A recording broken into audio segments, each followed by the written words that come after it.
저는 짐 엘리엇은 시카고의 명문 대학 힐튼 대학을 수석으로 졸업한 인재였습니다. 그에게는 안정되고 편안한 직장 생활이 삶이 보장되어 있는데도요, 그는 아마존 정글에 폭력적인 부족에게 복음을 전하러 갔습니다. 그리고 거기에서 죽었습니다.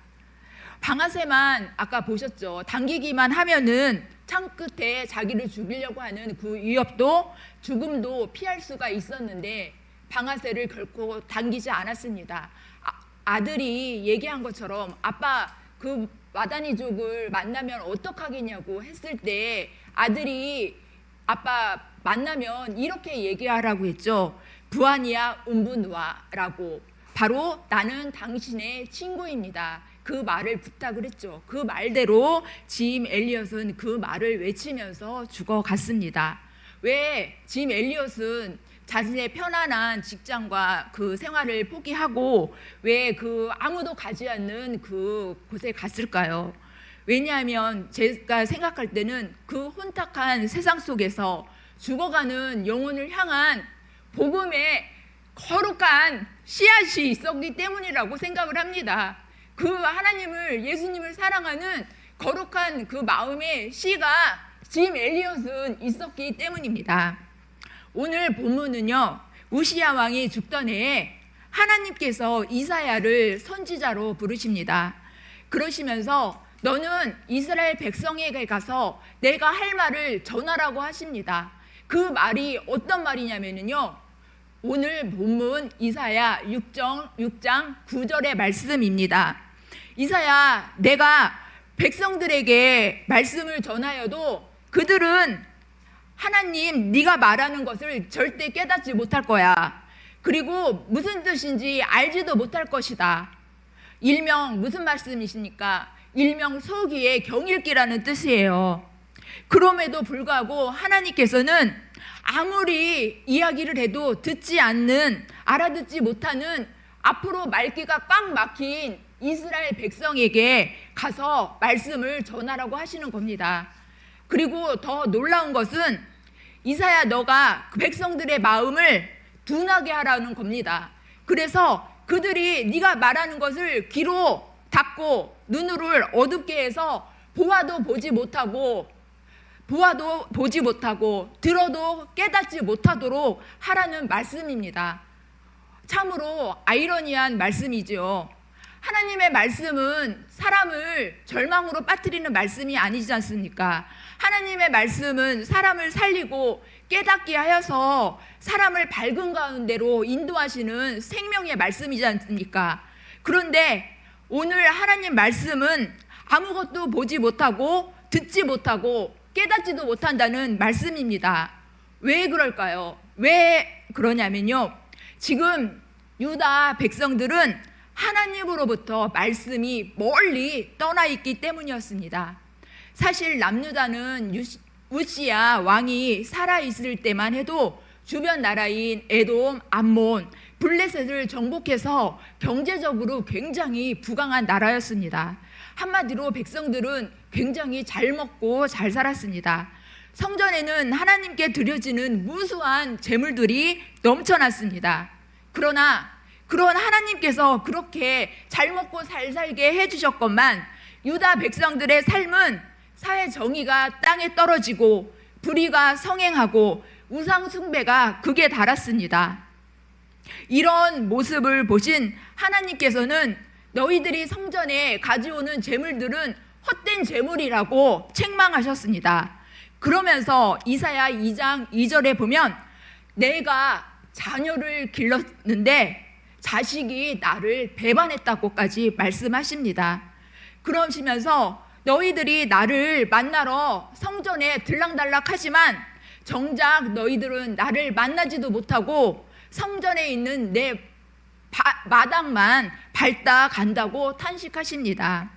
저도 자식을 2명이나 기르고 있는데요, 우리 부모님들 어떨 때 마음이 가장 아프신가요?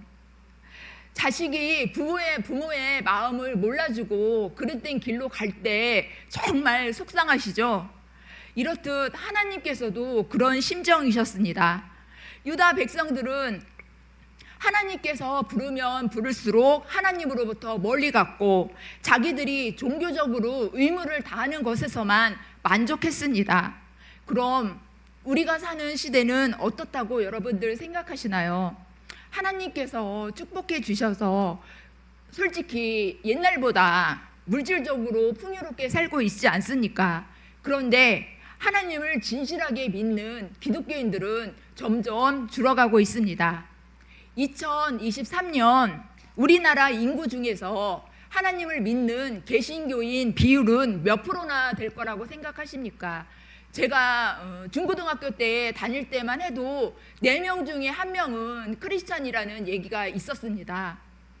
그런데 목회 데이터 연구소가 2023년 발표한 한국 기독교 분석 리포트 한국인의 종교생활과 신앙의식 조사 보고서에 따르면 우리나라 개신교인 비율은 2012년도엔 22.5%였습니다.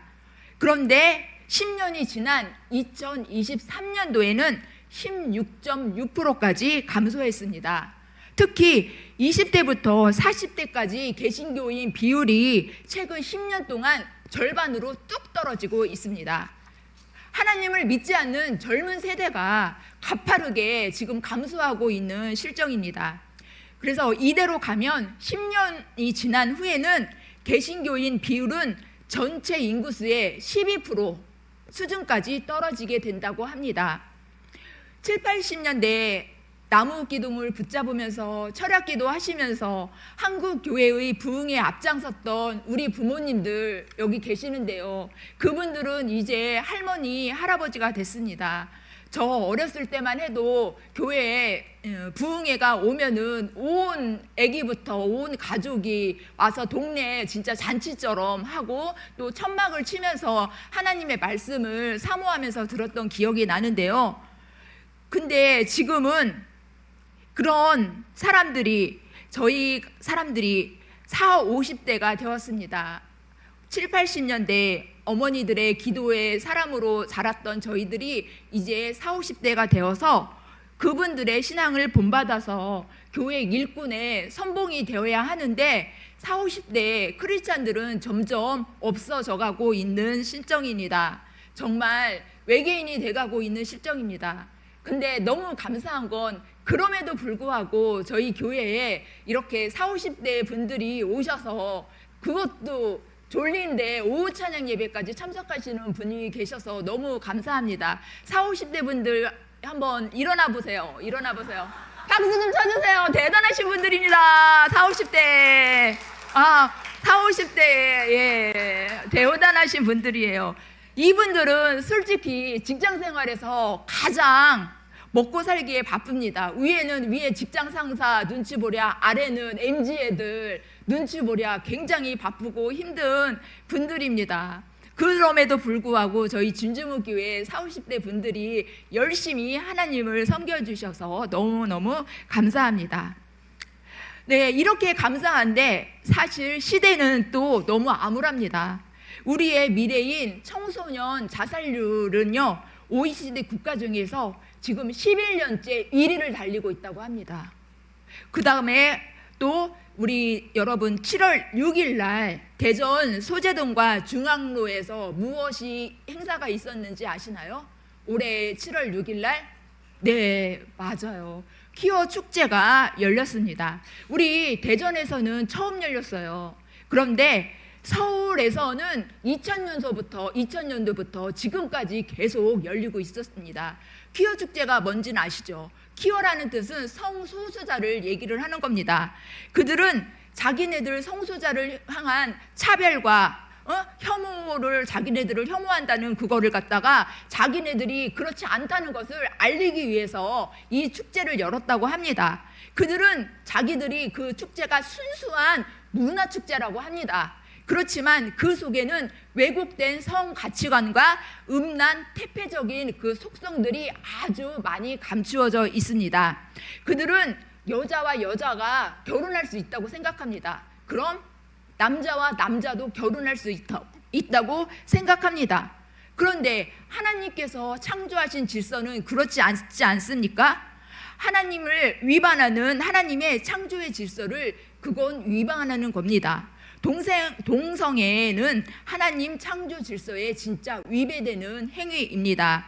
성적 타락의 끝이라고 할 수 있습니다. 우리가 과거에 소돔과 고모라가 왜 멸망했습니까? 문란에서 했잖아요. 동성애가 그 문제였습니다. 그리고 그 옛날에 잘 나가던 로마 제국 있잖아요. 로마 제국도 왜 멸망했습니까? 바로 그런 음란과 동성애 때문에 멸망하게 된 겁니다. 그런데 그런 문화들이 바로 우리의 삶 속에 깊숙이 지금 파도고 들고 있다는 겁니다. 여러분 컴퓨터 하시다 보면은 컴퓨터 옆에 마우스 한 번만 딱 클릭해도 그 속으로 들어갈 수 있잖아요. 그리고 영화는 물론 핸드폰 또 코미디까지 그런 음란들이 굉장히 그 속에 숨어져 있습니다. 전에 보면은 전에 농구 선수였던 키가 큰 남자 이렇게 등치 좋고 있던 서장원 있잖아요. 서장원은 그분이 무당 옷을 입고 나오셔 프로그램 보니까 무당 옷을 입고 나와가지고는 어떤 사람들이 저 이런 고민이 있습니다 얘기를 하면 그 서장원이 막 이렇게 뭐 이렇게 하면서 뭐 하면서 알려주잖아요. 그런 거 못 보셨나요? 이렇게 뭐 돈 더 내야 돼. 지금 잘 안 보여. 아직 잘 안 보여. 너무 부족해. 막 하면서 서장원이 그러는 거 봤잖아요. 그런데 우리는 그것을 재밌다. 그렇게 하면서 보잖아요. 그런데 그런 것들 속에 우리가 그렇게 웃고 떠드는 가운데 우리 보이지 않는 내 속에 음란의 영이 우리를 갖다가 지배하고 있다는 것입니다. 그리고 또 얼마 전에 파묘라는 영화도 개봉했습니다. 파묘라는 영화 속에 또 보면 우리의 영혼을 갖다가 거기에 나오죠. 김고은인가? 그러니까 막 무당 흉내 기가 막히게 잘 낸다고 막 동네에 화제가 됐었는데 우리는 그런 영화들을 아예 숫제 보지도 말아야 됩니다. 왜냐하면 우리도 보지도 못하는 사이에 우리의 마음속에 그런 가나안 종교의 영이 우리를 침략하고 우리를 침범해 오기 때문입니다. 그럼 우리는 어떤 영화를 봐야 될까요? 오늘 앞에 설교하기 전에 보여드렸던 이런 영화를 보시면 됩니다. 이제 겨울밤 길고 잠은 안 오고 그럴 때 제가 추천해드리는 영화 오늘 창끝이라는 영화입니다. 그리고 이 영화는 실화입니다. 이 영화를 보시면서 정말 하나님의 사랑과 하나님의 복음에 열정을 회복하시는 분들 되시면 좋겠습니다. 그러면서 또 창끝 영화를 보시고 저에게 감상평을 주시는 분에게 제가 선물을 드리도록 하겠습니다. 8월달 한 달 동안입니다. 8월 여름 한 달 동안 창끝을 보시고 은혜 받은 걸 같이 공유해 주시기 바랍니다. 이런 세상 속에 하나님을 믿는 사람은 어떻게 살아야 될까요? 여러분은 우리가 살고 있는 시대가 이사야가 살고 있는 시대와 비교해서 어떻다고 생각하시나요? 이제 이스라엘은 우시야 왕이 그 잘났던 우시야 왕이 죽었습니다. 그가 죽던 해에 하나님께서는 이사야 선지자를 영적으로 황폐한 유다 백성에게 계시의 말씀을 주기 위해 부르셨던 것입니다. 유다 백성에게 하나님께서 하시는 말씀은 너희들 우시야 왕이 잘 나갔던 번성도 너희들 이제 배임을 당해서 황폐하게 될 것이라고 말씀하십니다. 그들이 종교적으로 수많은 제사를 드리고 넘치도록 풍성한 재물을 가지고 올지라도 자기를 위한 제사와 재물은 하나님께서 기뻐받지 않는다는 것입니다. 이러한 종교 행위는 배임을 당한다는 것입니다. 하나님께서 심판하신다는 말씀입니다. 하나님의 말씀, 이런 말씀이요 100년이 지나서 그대로 이루어졌습니다. 바벨론의 침략으로 예루살렘은 폐허가 되고 그 찬란했던 예루살렘 성전은 불타버립니다. 그리고 이스라엘 백성은 바벨론의 포로로 잡혀갔습니다. 그러나 하나님께서는요 밤나무와 상수리 나무가 배임을 당하는 그 절망의 상황 속에서도 그루터기는 남을 것이라고 말씀하십니다. 여러분도 잘 아시다시피 그루터기는 나무가 다 잘라지고 나가온 나무 밑에 있는 그 밑동입니다. 무성했던 나무들이 가지들이 줄기가 다 달라가는 슬픈 장면이지만 하나님께서는 그 구루터기 속에 거룩한 씨를 남겨 놓으셨습니다. 그 거룩한 씨가 있는 사람은 어떤 사람일까요? 많은 사람이 자신의 길로 가고 하나님을 멀리하는 길로 갈지라도 하나님의 말씀대로 신실하게 사는 아주 소수인 사람입니다. 하나님 앞에 깨끗한 사람입니다. 거듭되는 심판을 겪고서도 끝까지 살아있는 거룩한 씨가 있는 그루터기들을 통해서 하나님께서는 일하고 계십니다. 하나님께서는 이러한 그루터기인 에스겔을 사용하셨습니다. 하나님의 심판으로 유다는 멸망하고 성전은 무너졌지만 하나님께서는 에스겔에게 환상을 보여주시면서 그 성전을 다시 세울 것을 보여주셨습니다. 새로 지어질 성전 설계도를 보여주셨습니다. 하나님이 다시 통치하는 세상을 거룩한 씨가 있던 에스겔에게 보여주셨던 겁니다. 우리 로마서 11장 5절 보겠습니다. 하나님께서는 어떠한 자를 통해서 일하시는지 저희가 한번 성경을 찾아서 한번 보시겠습니다. 로마서 11장 5절입니다.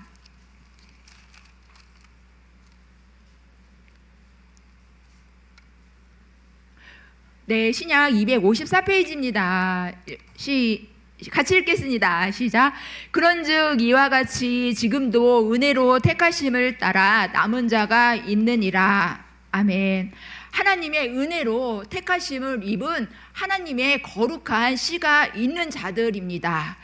하나님께서는 바벨론 포로로 잡혀간 이후에 이스라엘 백성들을 70년이 지나서 다시 예루살렘으로 보게 하십니다. 그때 2차 포로로 귀환했던 에스라를 통해서 하나님께서는 하나님의 말씀을 전하게 하십니다.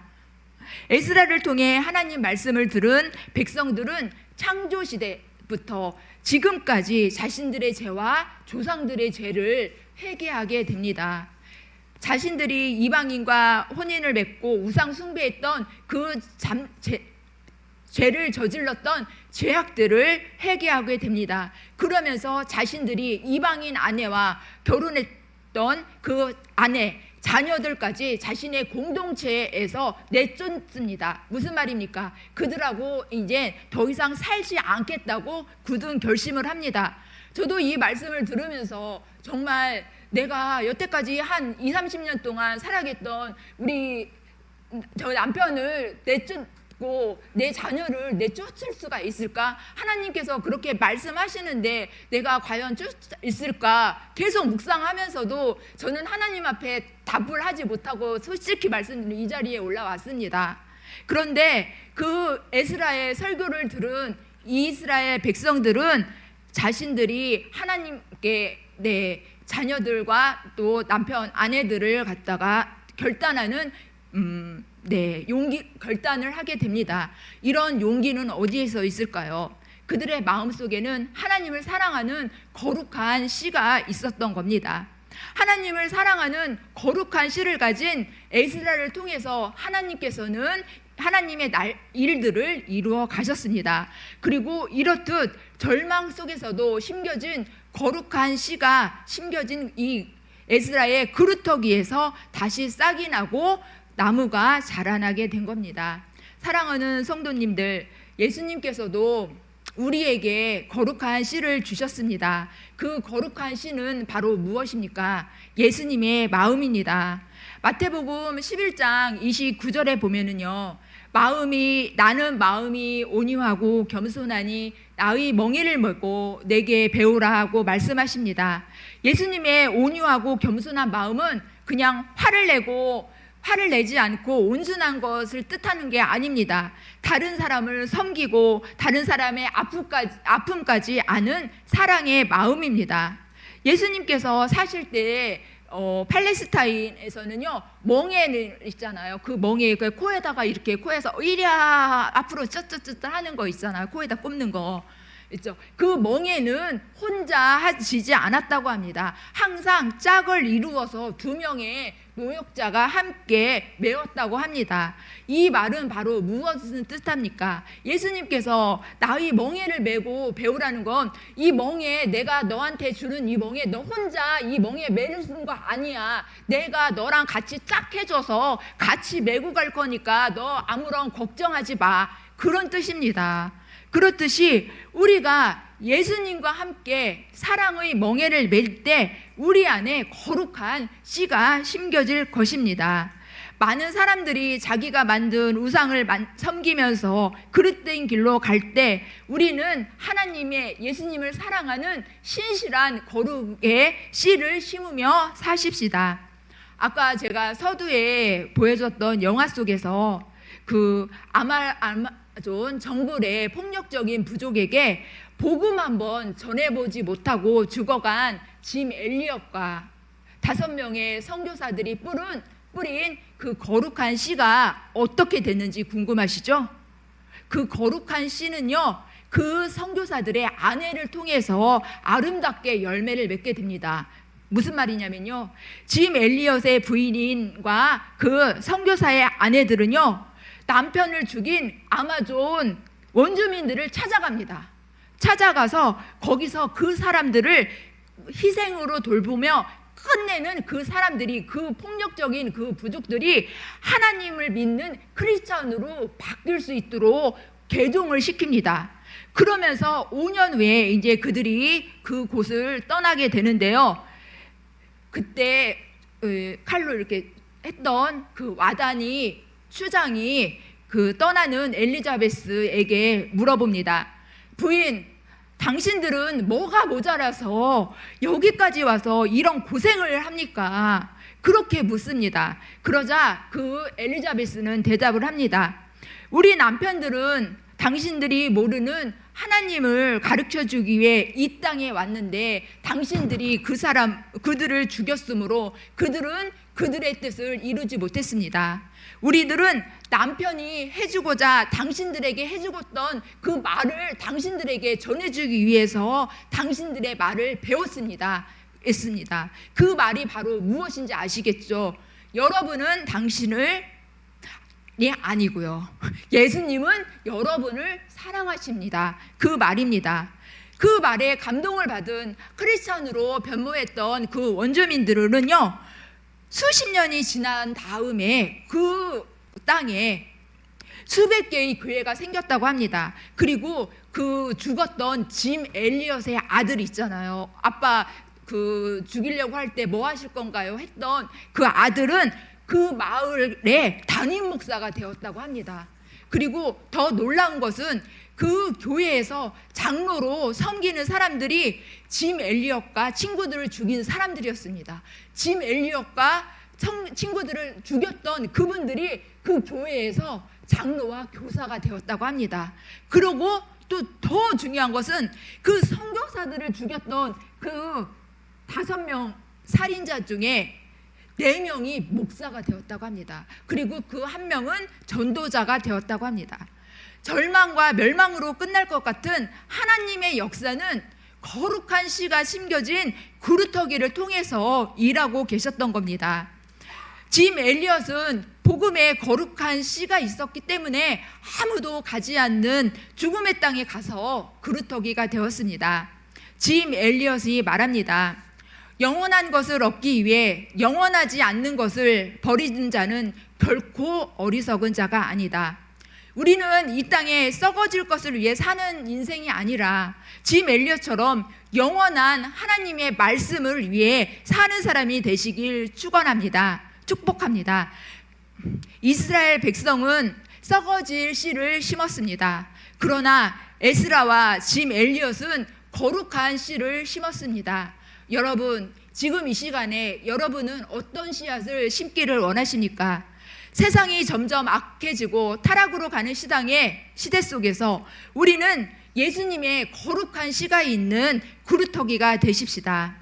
여기 계신 성도님들이 가정 속에 거룩한 구루터기가 되시길 기도합니다. 우리 안에 있는 거룩한 씨를 통해서 하나님께서는 이 땅을 회복시키실 것입니다.